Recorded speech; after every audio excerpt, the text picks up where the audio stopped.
श्री स्वामी समर्थ मित्रांनो, आपल्या स्वामी सेवा या चॅनलवरती तुमचे मनापासून स्वागत आहे. मित्रांनो बघा, काल होती एकादशी. आपण काल एकादशीची पूजा केली होती, पण एकादशीचा जो उपवास असतो तो द्वादशीला सुटतो. म्हणून आज माझा उपवास सुटत आहे आणि उपवास सुटताना पण आपल्याला दुसऱ्या दिवशी द्वादशीची पूजा करायची असते.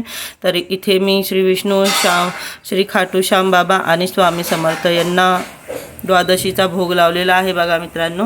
आणि अशा प्रकारे माझा एकादशीचा उपवास पण संपन्न झाला आहे, पूजा संपन्न झालेली आहे. द्वादशीला सुद्धा भोग लावूनच आपल्याला आपल्या उपवासाची सांगता करायची असते. इथे बघा मी विष्णूजींना तुळशीची मंजिरी चढवलेली आहे. आमच्या तुळशीला भरपूर मंजिरी आली होती म्हणून. आणि विष्णूजींच्या पूजेमध्ये तुळशीची मंजिरी, तुळशीचं पाण्याचं किती महत्त्व आहे आपल्या सगळ्यांना माहिती आहे. तर हे बघा, इथे मी भोगसुद्धा लावला. आणि भोग मी तुम्हाला जसं सांगितलं होतं की मी काल विसरले होते आणि काल रविवारसुद्धा होता. रविवारच्या दिवशी आपण तुळशीला हात लावत नाही, कारण आपल्याला दोष लागतो.